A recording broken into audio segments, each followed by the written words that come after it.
Good morning, everyone. Good morning. Apologies. We're not where we thought we'd be, but we managed to make it part of the way on the journey. So, like the Jews, we're in the desert. We're wandering through Woodside Park on our way home. So, today's learning is dedicated, as every day, in memory of all those whose Yortzeit falls today and all those that are saying Kaddish and they're in their year. Wish you long life and only simchas. Fascinating. There are two personalities that we would associate with Shavuot. Firstly, there is Moshe, who was also known as a king, and there is King David. King David, let's start with him. King David was born and died on Shavuot, and he is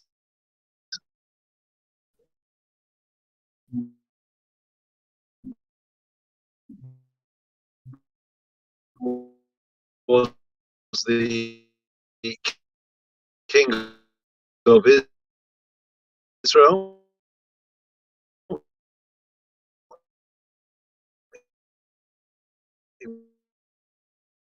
Went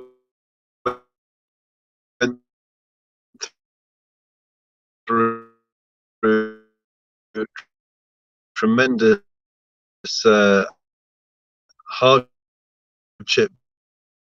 in his life.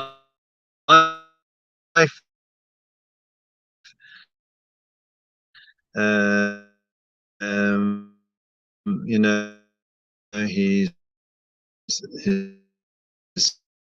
son,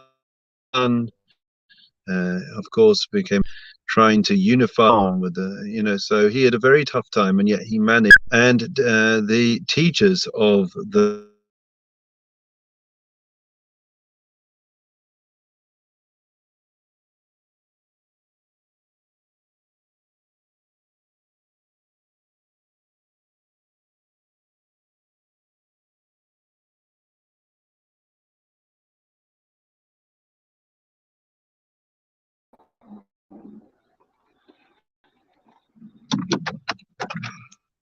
being born slightly. Let me just see if I can change this. Apologies, we've got problems with our technology.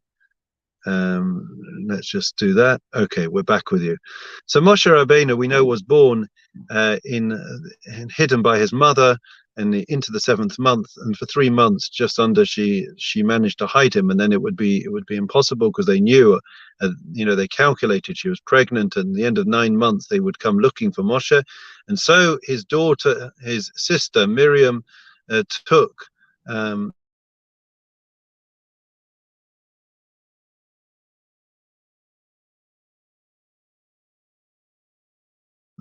to encourage the mother to hide him and to put him in the Nile, and then she would and that's what happened. And it was at the end, she placed him in the Nile and of Pharaoh, and then we know that Bashir drew him and then needed a wet wife, a midwife, to be able to nurse Moshe, and that was at the end of the 3 months. So it works out, they calculated, it works out on Shavuos that Moshe received the milk from his mother, who was acting as the midwife to Basia. And therefore, that's another reason for us having milky foods on Shavuos, as well as the reason that's suggested, which is that they, having accepted the Torah, they weren't able to learn and to kasher all the laws of kashrut and to kosher all the pots, and therefore that's why they had milky foods, which testifies to us already adhering to the Torah. So one of the ideas that we find when it comes to the festival of Shavuot, as we already mentioned, that Moshe and King David are associated with a festival, and therefore both of them are referred to as Melech B'Tasev Rashi Am. So Moshe is referred to as a Melech, as a king, and kingship goes to the heart and the core of what it means to be a member of the Jewish people, and we're meant to be in the model and I guess, to follow in the footsteps, to emulate Moshe and King David, and both of them we know that when we refer to them on Shavuot, we're referring to Moshe, who had a very tough time. We already mentioned they was brought up under the nose of Pharaoh as a Jew, and therefore, although Pharaoh wasn't aware of it, Moshe, for his formal years, was brought up in the house of Pharaoh, living as a Jew, but in the guise of an Egyptian. King David, we already mentioned some of the vicissitudes and challenges that he faced. So part of being a king is what we see from King David and from Moshe, is being able to keep one's composure, tranquility, and mindset so that one acts and behaves as a king despite the fact that there's tremendous upheaval, ordeals going on around them.